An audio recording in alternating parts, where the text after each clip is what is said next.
Hi, and welcome to another episode of the Silo Solving Podcast.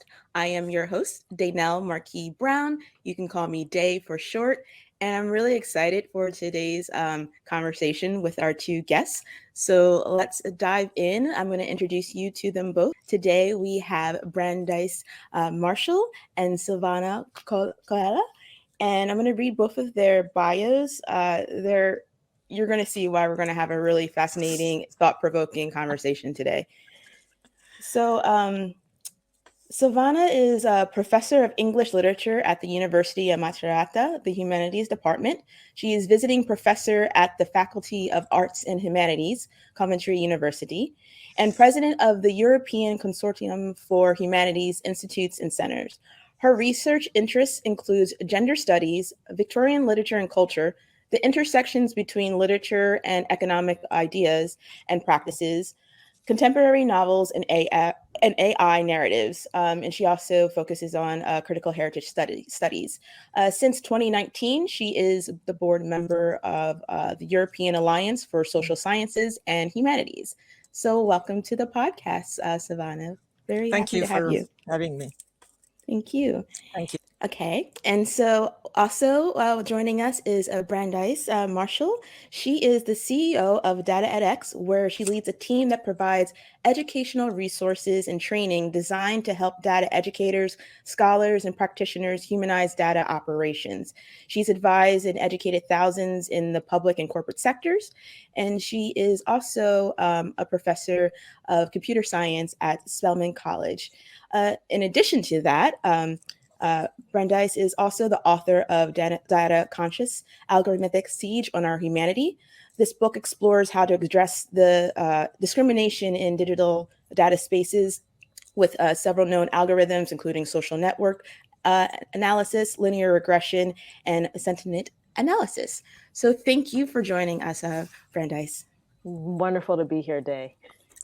Thank you. So for context for our audience and for you two,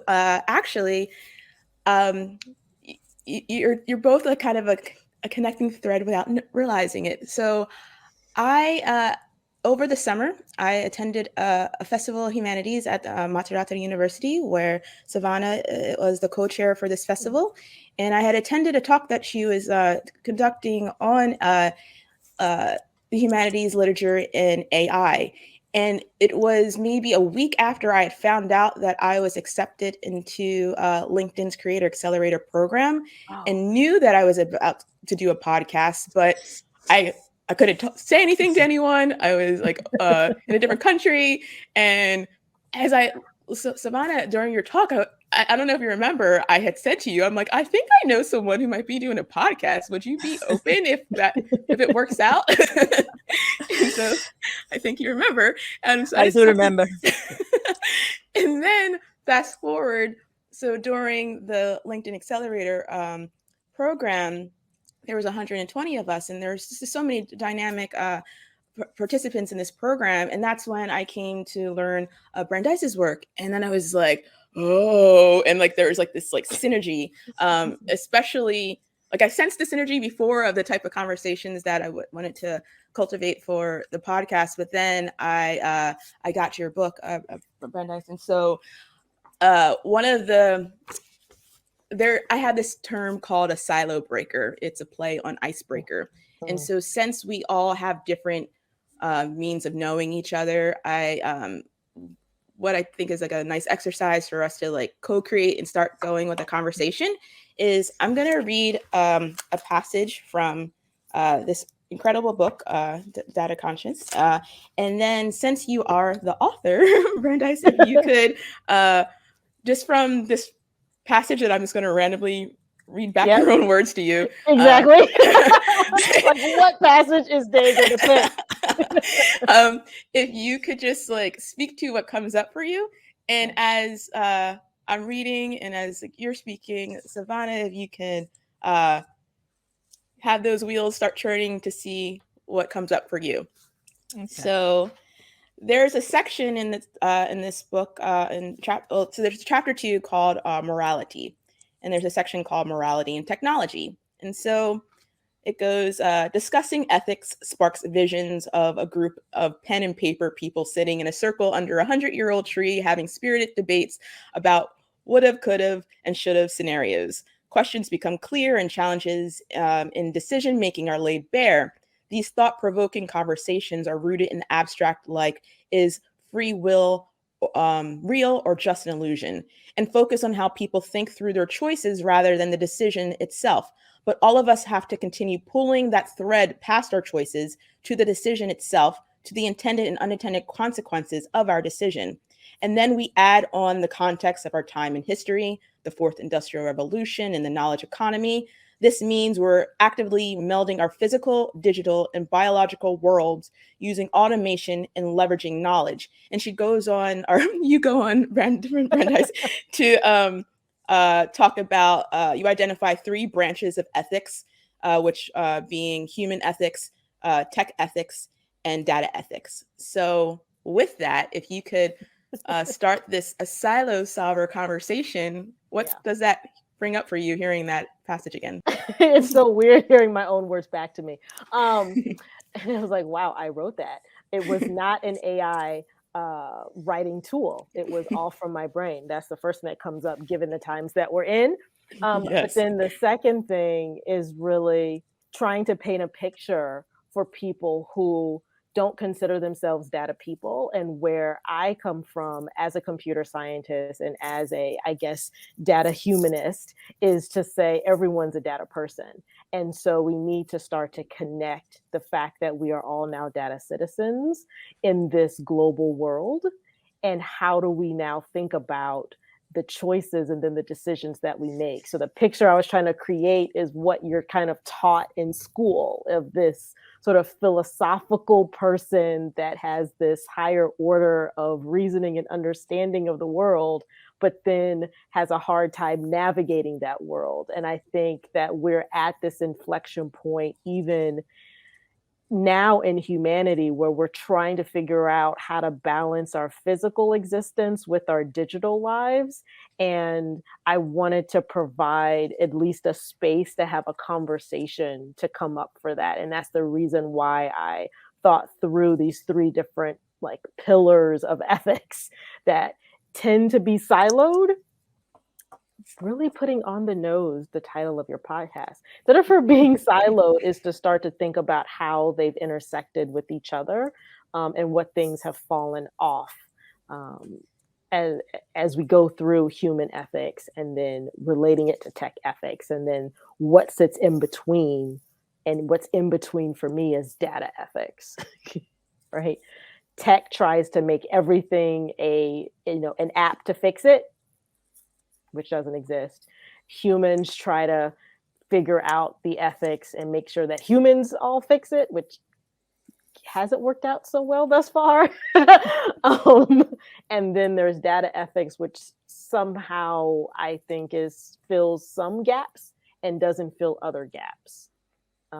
So that's really what comes up for me. But a very interesting passage to choose from is, morality in tech at this juncture in time, where there's chat, gap things, and other types of AI that are being celebrated, and then also creating fears. Well, thank you for writing that, and thank you for sharing your reflection. So, Silvana, what does that? What came up for you when listening to that intro?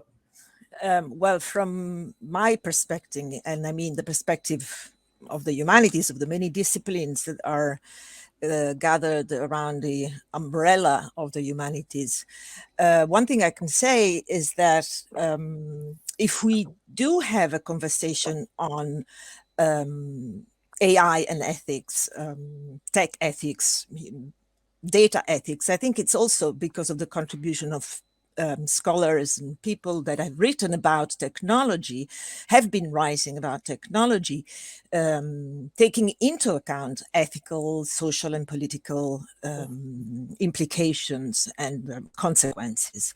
I mean, for the past 20 years, I think an awful lot of, let's say, humanities-based research, but also branching out in the social sciences, has done that quite well. And, I think we all know the names of the authors of wonderful books that have been that have changed the conversation or are changing the conversation around AI and ethics already. But then the other perspective I think we might want to bring in has to do with ethics and stories. Or in other words, how stories articulate and imagine, the ethical dimension around technology more generally, or AI more specifically. And again, in this field too, there is a lot that humanities people are contributing in terms of analyzing AI narratives, analyzing the power of story, the impact, how stories work on us, the impact they have on policymakers, on regulators. There is plenty of excellent work being done on that score. But nothing specifically about data ethics, which is Brandeis' field, and I'd like to know more about that. Well, I think it's very interesting that, you're bringing up the social, economic, political, there's computational, there's historical, all these considerations has been part of humanities literature and conversations for years. Technologists, so in my camp, they ignored it for so long, even when it was very much front and center. Like even in the space of AI ethics, data ethics, tech ethics, there has been books written and conversations had, but it's always done with case studies. Mm-hmm. And it's always done on the case study of the data product or the tech product. It's never done from the perspective of people. And so now there is this push and this need and this it's necessity that's like, we need to start centering people in these conversations and not trying to center the machine component. But just to provide a little backdrop of like data ethics versus tech ethics, data ethics is concerned with the context of how you tell the story, right? And for me, data fuels the algorithms that's creating the tech. So the tech ethics is all about the hardware and software. Data ethics is about what is the data inputs and outputs from the software and the hardware that is creating a different narrative, right? And that's what, to me, I think is so important. Whereas the humans, we're always concerned about just the story itself. What stories are things that are sticky, which stories tend to be kind of flat and bland. But data ethics, I think, as I said, is that glue that's trying to maintain the context. And a lot of what happens in tech ethics is the social, the political, the historical context is stripped out. Mm-hmm. And that's the problem. We need to stop doing that. We need to maintain the context in order for us to have like richer conversations, as well as to deal with some of the social ills. So we know when technology is going to fail us, because technology can't fix all the problems in our society. Like, we need to stop with this whole, there's an app for that conversation. More technologists, more, data people are having that conversation, but it's just not enough people. It's not enough incentive on the large scale. But I welcome humanities, individuals, socials. And that's why even in the book, I try to reference as many people from as many backgrounds, as many disciplines as possible, because I think that's what's missing in the conversation on the computing and on the data side. And that's exactly what, like, when I was reading it, I was like, oh my gosh, like this is a bridge right here between so the podcast name Silo Solving, these sphere, like a silo can be spheres of industry and thoughts, disciplines, departments, can be a whole lot of things, but there does seem to be a logical, as you both said, bridge between the technology and like the humanities, but we need to like bring that back together. And one of the things that came up in listening to your talk, Silvana, and then when I was reading through your work, Brandeis, and just thinking in general about a language as this common denominator, structurally between, like, so within literature and stories, there is language in the humanities, and even like Toni Morrison says, like, we do language. It's an action step. That's what animates the storytell. Whereas in data, it's some form of language that gets programmed by some type of author. But if depending on, and this is where that morals and the ethics come in and why it's so important, it's like depending on how that language gets generated and then goes forth into some type of story, that's where we have like this slippery slope. So based on that thought ramble that I just released, if there is anything else that you both may want to speak to about the role of language in your disciplines, so we can maybe talk to natural ways to create these collaborative bridges to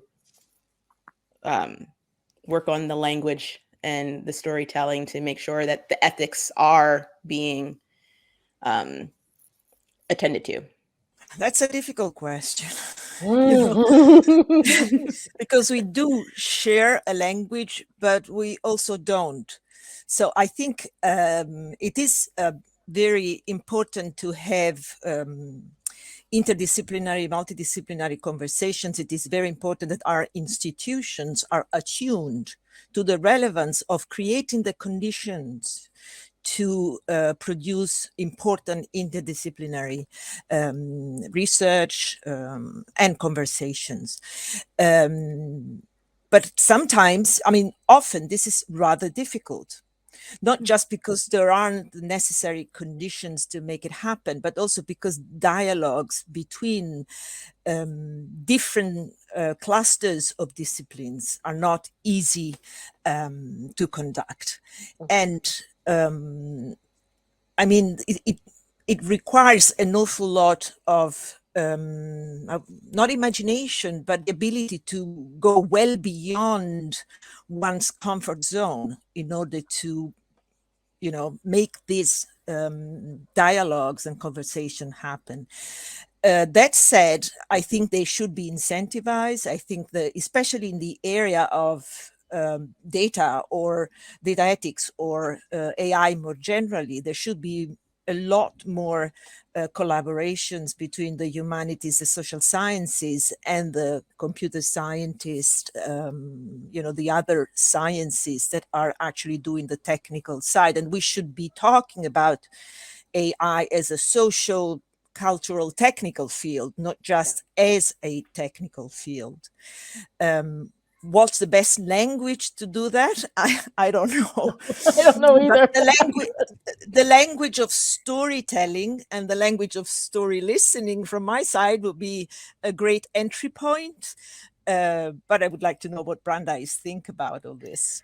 You know, I'm glad you answered first because I didn't know what to say. So you gave me a little time to think through some things. So on the analytical side, I don't like to say technical because I think everyone is technical, to be quite honest, because they have an expertise. But on the analytical side, a lot of the people that's in my orbit on the computing and data side, it's all about the facts. Mm. And they want to get to the facts and they want to get to a solution that then is scalable. Right? Mm-hmm. So it's a quite linear way of thinking. Well, while the conversation about social, economic, cultural conversations are not linear. So mm-hmm. That's where the language cohesion disintegrates. Mm-hmm. And I think when it comes to the computing and data world, we need to think about how we're telling the story. I think the conversations around misinformation and disinformation campaigns is a great like bridge for the computer data science folks and the humanities and social science folks to have a conversation, because then the data computing folks can see where the formula breaks down and can be manipulated.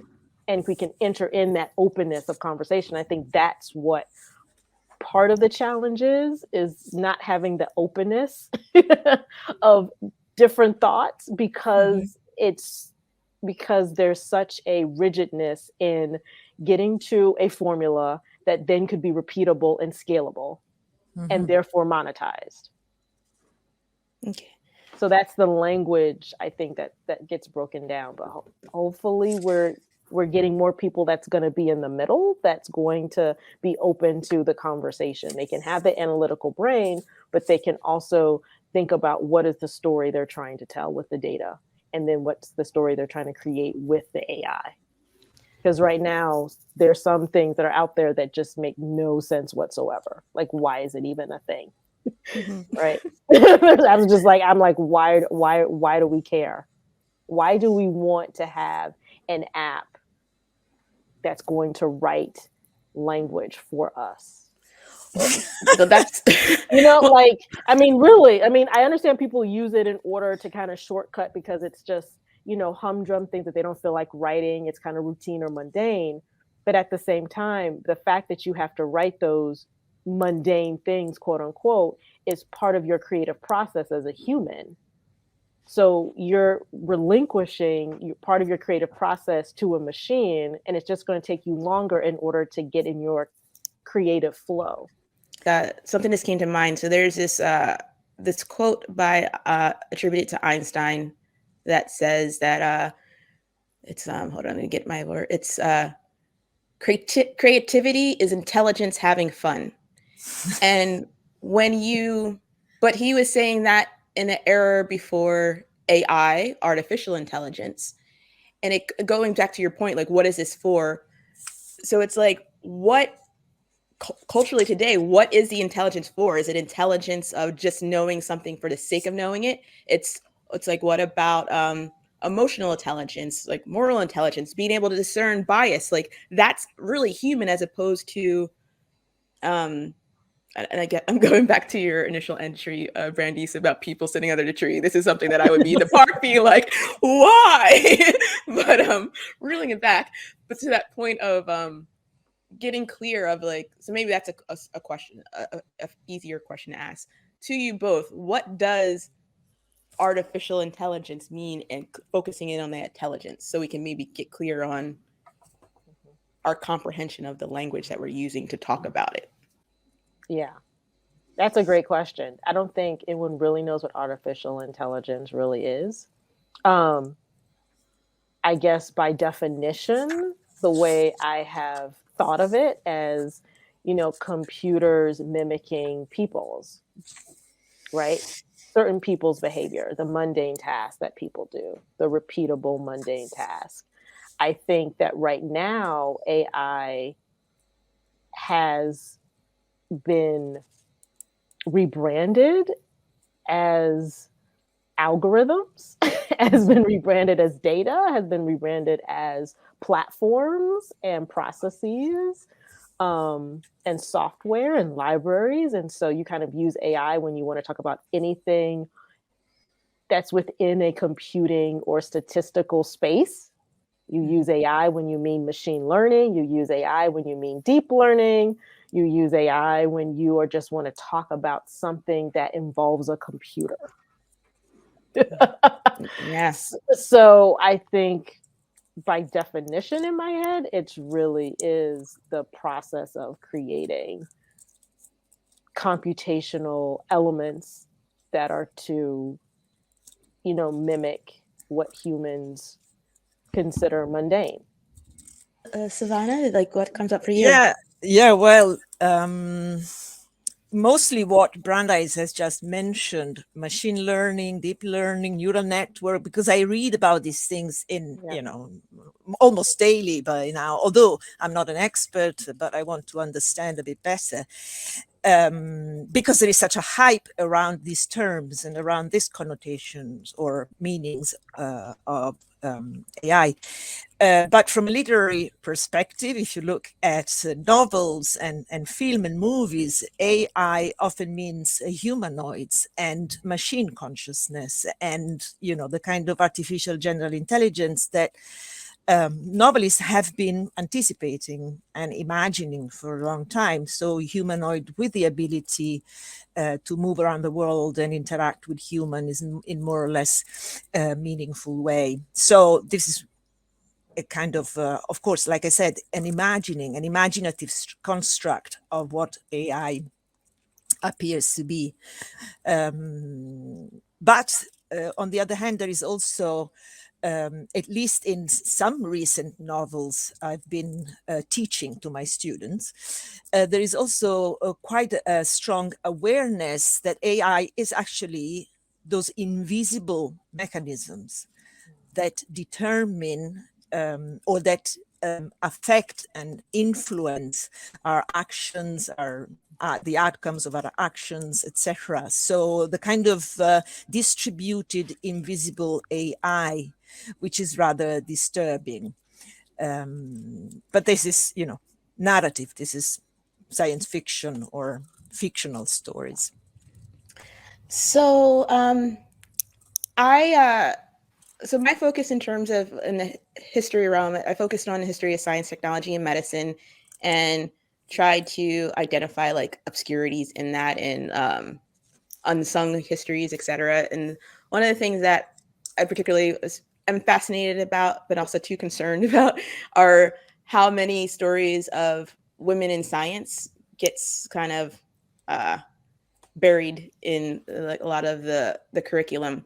And I'm bringing this up because as you were just talking about the stories and the role of literature from fiction to sci-fi, it's so I guess one thing that came to mind, for instance, is like the first, and correct me if I'm wrong, I'm not sure if it's like something like earlier, but wasn't like isn't Frankenstein or was it the modern Prometheus like technically the first like work of science fiction?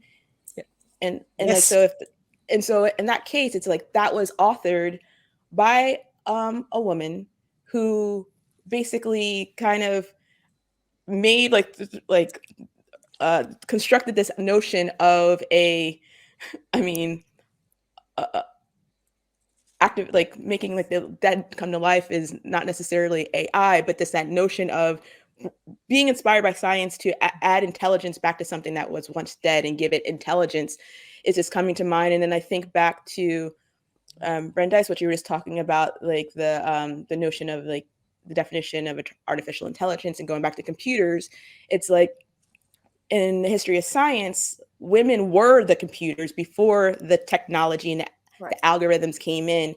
And so I guess the thoughts that I'm just wanted to kind of like explore perhaps next is the ways that our human social structures influence the creation and the programming, if you will, the programming of the artificial intelligence and the programming of the literature that we read. Because over time, like people don't necessarily may not recall that it was like Metropolis, like the first science fiction movie. It was directed by a man, but it was actually written by a woman. But then over time, there's these switches and like voices, like from the standpoint of gender, from the standpoint of race, get underswept. So it's like maybe that's part of the reason why we're in this conundrum, is because the whole human experience hasn't properly been given its due moral platform to co-create together. So if that brings anything of thought that you want to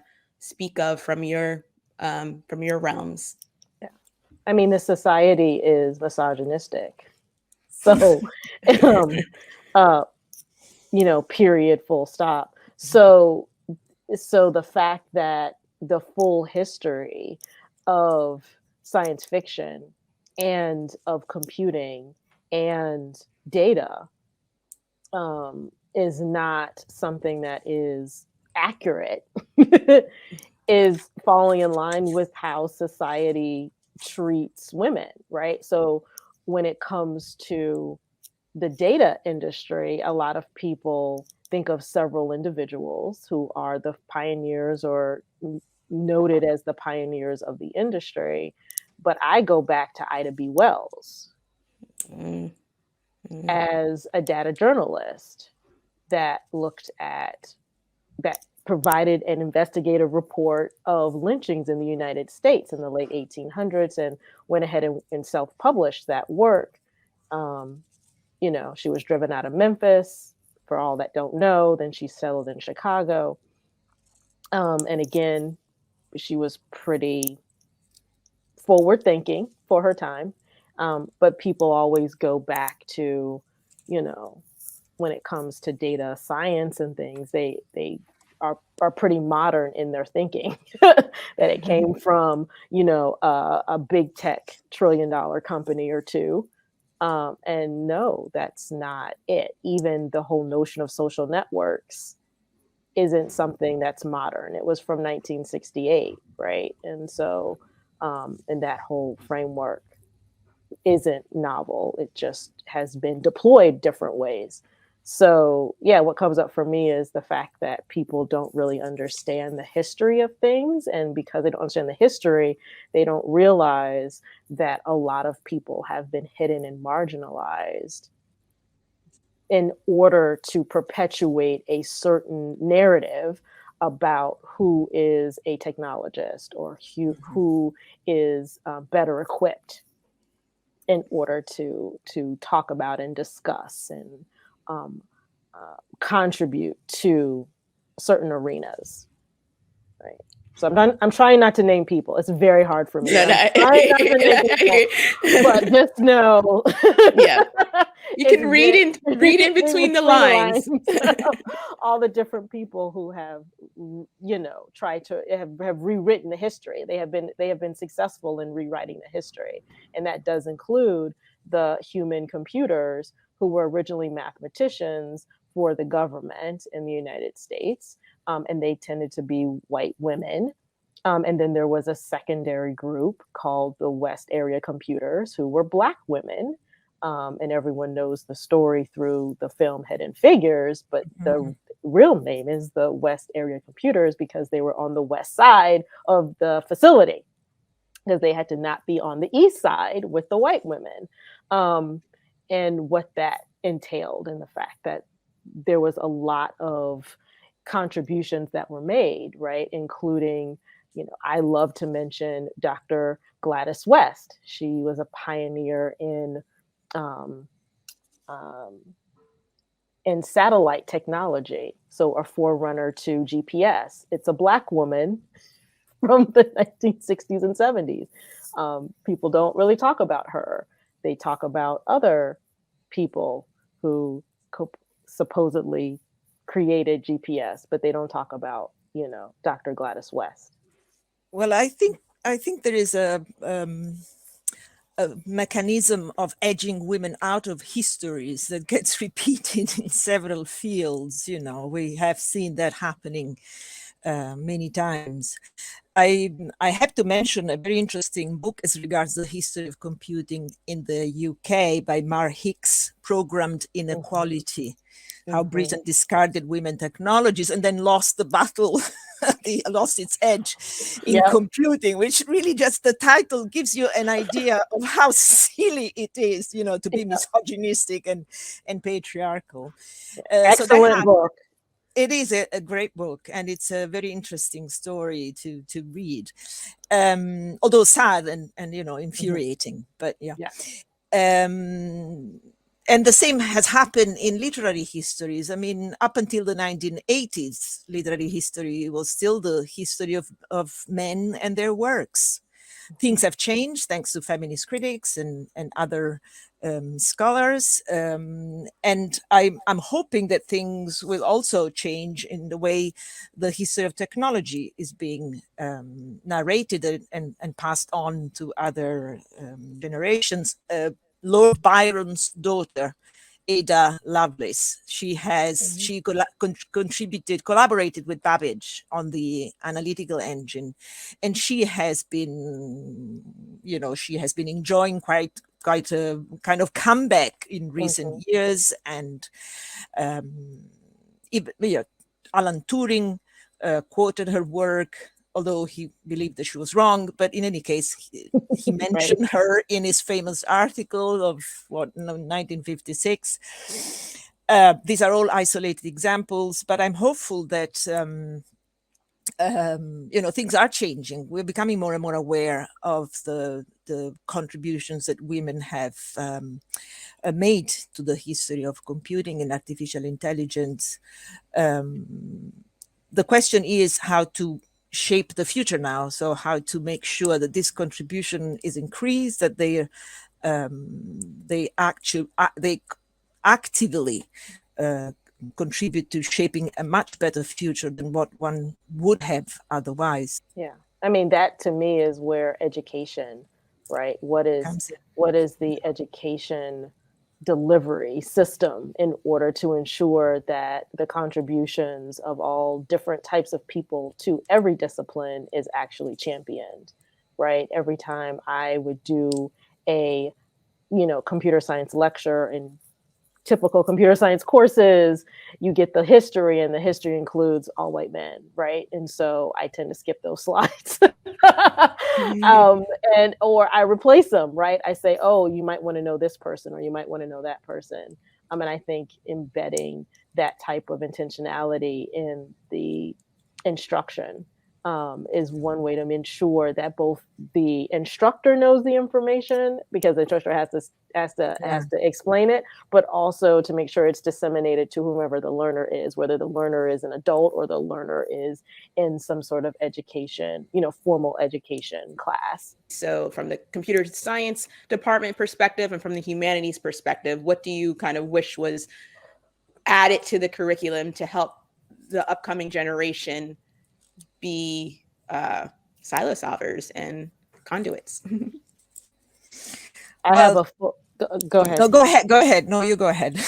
No, you go ahead. Well, all right. I go first. Well, I think we need to make things, breaking silos. That's the idea. Going beyond strict disciplinary borders and limits. So some philosophy, some literature, some science fiction to be taught in computer science courses, but also computer science to be taught in humanities courses, because I think we should go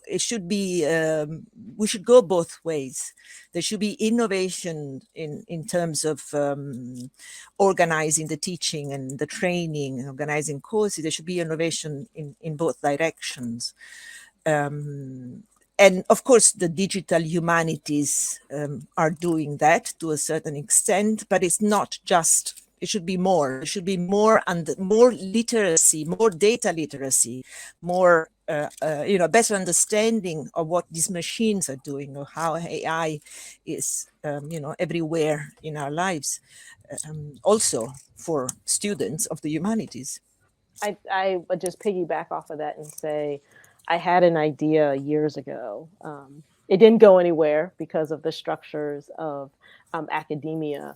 So I'll share a little of it here. That's very much dovetail to what you said. And that's really to create like co-op experiences for learners that would break the silo, so that they would be doing and working on projects that had a local, right, connection for them, right, in their area, wherever they're learning, right, but also have a project that would mandate that they go to someone outside their discipline to get uncomfortable.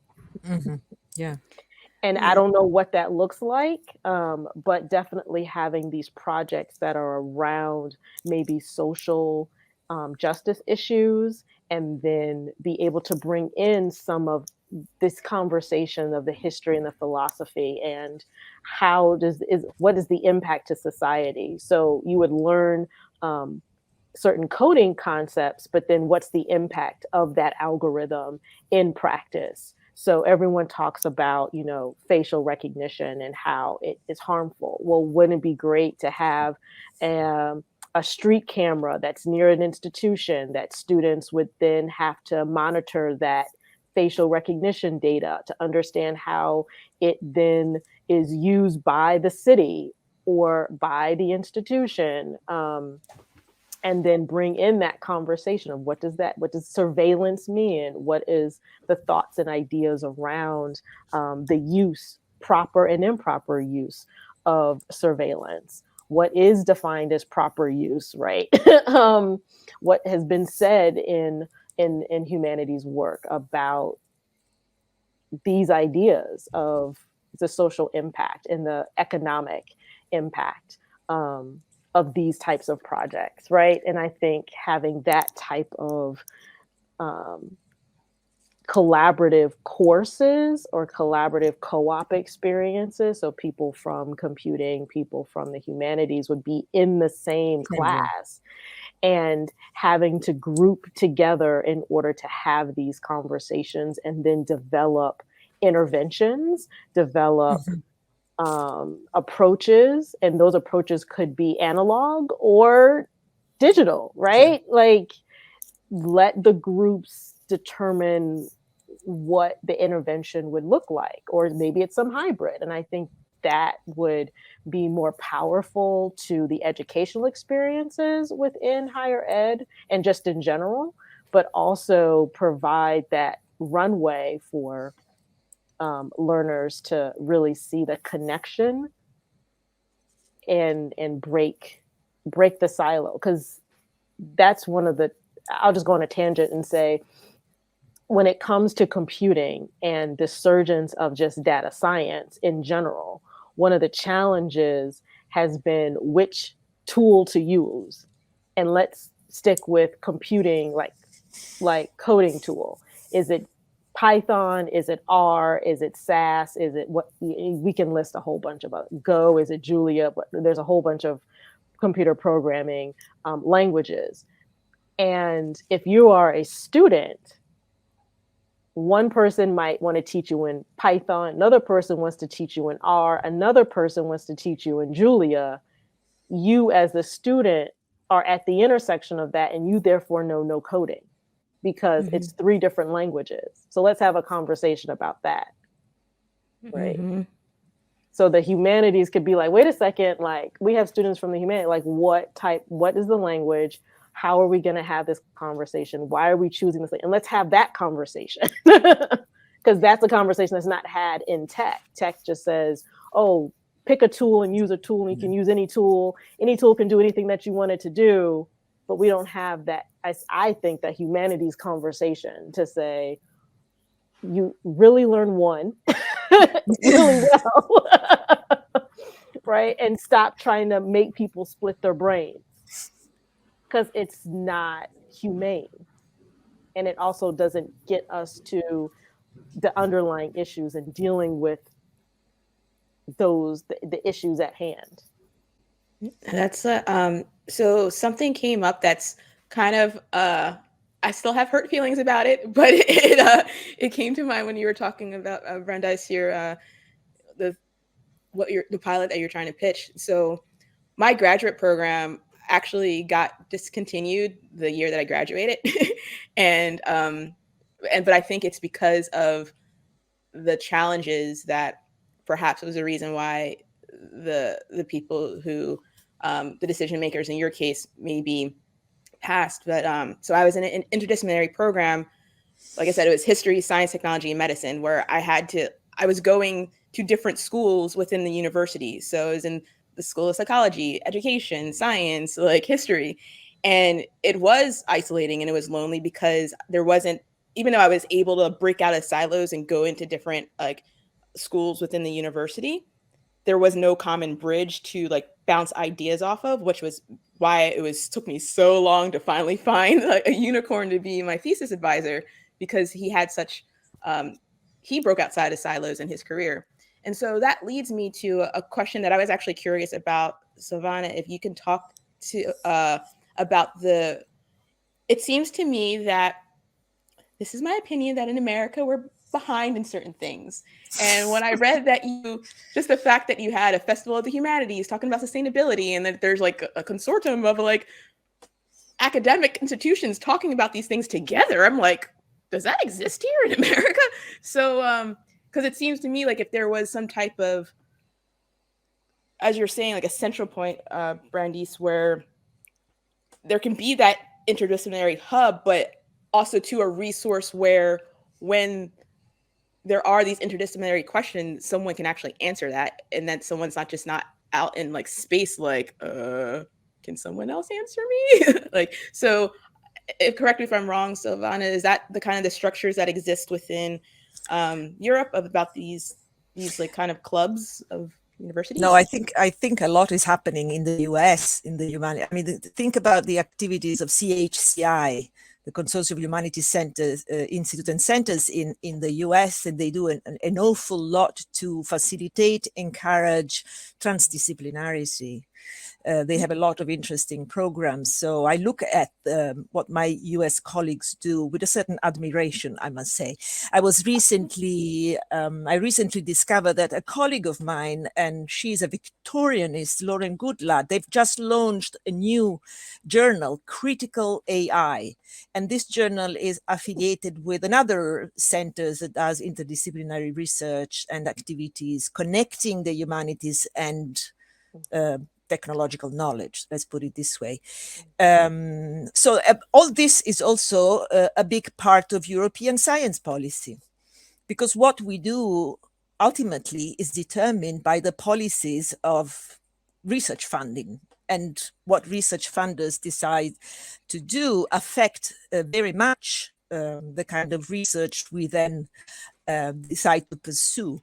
So, and there is an awful lot of interest in you, at least in European research framework programs, to facilitate interdisciplinary crossings between the social sciences and humanities, which appear as one aggregate in Europe, not the humanities per se, but the SSH and the STEM disciplines, whether it has to do with issues of, medicine or security or other things. So there are good intentions. In terms of funding the type of research that goes beyond the boundaries of one's disciplinary comfort zone. So there are good intentions there and a goodwill. The problem is that then we work in institutions that are not, that lack the infrastructures to create and sustain the kind of conversations and collaborative interactions that Brandeis was talking about. For example, the University of Macerata only has the social sciences and the humanities. We don't have technical schools or faculties. We don't have computer science. We don't have, so we need to, in order to facilitate that kind of activities, we need to collaborate with other universities in the area, which we do. And we are doing that more and more often. So I wouldn't say that Europe is far ahead in terms of sustaining and facilitating, let's call it interdisciplinarity or transdisciplinarity, because there are an awful lot of great examples in the US, at least the humanities fields that I know best, literature and stuff. And thank you for that. And just to clarify, yes, there's great programs. But I think what jumped out for me, what you just said, was the tying it together with the policy and funding. Yes. And that just made me go, oh. So another question, a quick question that I wanted to ask of you both is, what gets you excited about AI and the potentiality that you, like, if once you get all the moral stuff like ironed out, like where would you like to focus and yeah?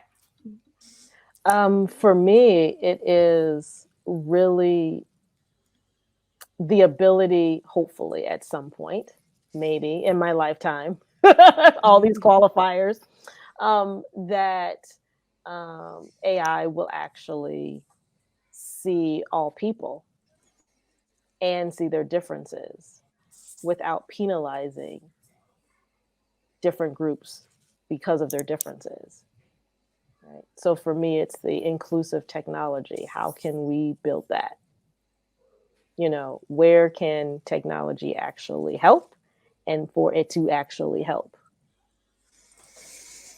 That's great. Yeah, I agree entirely that that is a priority. It should be a priority to make technology truly inclusive. But I also have a silly answer to your question, which has to do with my, a very silly answer, which has to do with my interest in AI and creativity. So I did chat with Chat GPT and the new chatbot, and I asked the AI system to produce a poem about non-fungible tokens, crypto art, in the style of Emily Dickinson. I just I had such a laugh. I just wanted to test the creativity of the system, and the poem that he produced was readable and enjoyable. I mean, nothing special, but nothing scandalous either. But the best thing about this poem was a footnote that came with it, which said, I have tried to replicate the style or the spirit of Emily Dickinson's poems, but I was not trained on that kind of data set. So mine is only like a timid attempt at replicate, which I enjoyed the footnote more than I did the poem. But so, I have this thing, I think about AI system maybe becoming research assistant, because I would like to have a research assistant that helps with the exploratory part of the research. Like I said, the silly, selfish interest in AI system. In terms of societal benefits, I am with Brandeis. I mean, it's really important. It is important to steer AI development in the right direction, because it doesn't seem to be going in the right direction. But what you just said, like, it's a fascinating prompt, but it also too makes me think about like well, before it was like the chat bots, and then it was like there's a lot of stuff in the data sphere, but before data was in its like in the headlines, there is another topic that was in the headlines is like the future of work narratives, and it's could that I don't know that question comes to mind is like could there be like there's like a whole market of like employable tech workers who are humanists, because like you just said, like the program wasn't programmed to speak in the language of Emily Dickinson, so that just seems like there's an opportunity to show where the fields can work together and have synergy, to going back to that Einstein quote of creativity is intelligence having fun, to really animate but have the human, it's like a balance between the human intelligence and the technological intelligence, and it can't just be just like a systematic like robotic approach. Right. Right. I think, I say this often, but I put it in a recent article that I wrote, was that, tech needs people more than people need tech. Mm. And I think that is really where we need to get to. Is I think as right now in our society, we're just so like, oh, we need tech as people. We need it. And it's like, no, y'all. Reverse that, please. Tech needs people, right? So that means we should be the ones steering it. It needs the humanities. And it's in humanities. So people are first, humanities first, and then there's tech. And we've the pendulum has gone so far to being tech first that we need to recalibrate. So as we come towards the end of this silo solving session, I wanted to offer, if like there's, from having this conversation with each other, was there a question that came up for that you had of each other that you wanted to explore, or just some additional thoughts to share? Well, I will read your book now. I will buy and read your book, which I think it's more address. I mean, the book is addressed to lay persons or to people who already are in the data space and are doing data analytics, or will someone like me be Someone like you would be you? able to read the book. Would be able to read the book. It was geared toward junior engineers and data scientists, which means they come as like newbies, and people who are just trying to figure out how to be good stewards of their work. So I think it's really something that anyone who has any type of background in thinking about, reading about AI would get a benefit from. I'll also add that, like, I think Silvana, like, not just for anyone in the humanities, I think it's just a great book. Like, she even mentions at one point, like, Socrates from Plato. Like, there's like points, there's entry points to like, yes, to open up the conversation. So it's a really great resource. Good. Thank you. But no, I don't have any question. I mean, I'm just fascinated by you using, the chat bot to write a poem in the voice of Emily Dickinson. I have so many questions about that, but I don't think it's appropriate to have it recorded about like, what was that poem? Can I see that poem? I'll send it. I've kept the poem. I've kept the poem, but Right. It made sense. Well, that's fascinating. Well, I'm glad that we were that you were both able to join in this episode of Silo Solving, and I hope that you, not only you two, continue the conversations, but that audiences, that you have some takeaways from here and have conversations with others, and let's all be some silo solvers. So thank you again for joining, and be well. Thank you. Grazie. Thank you Thank so you very much.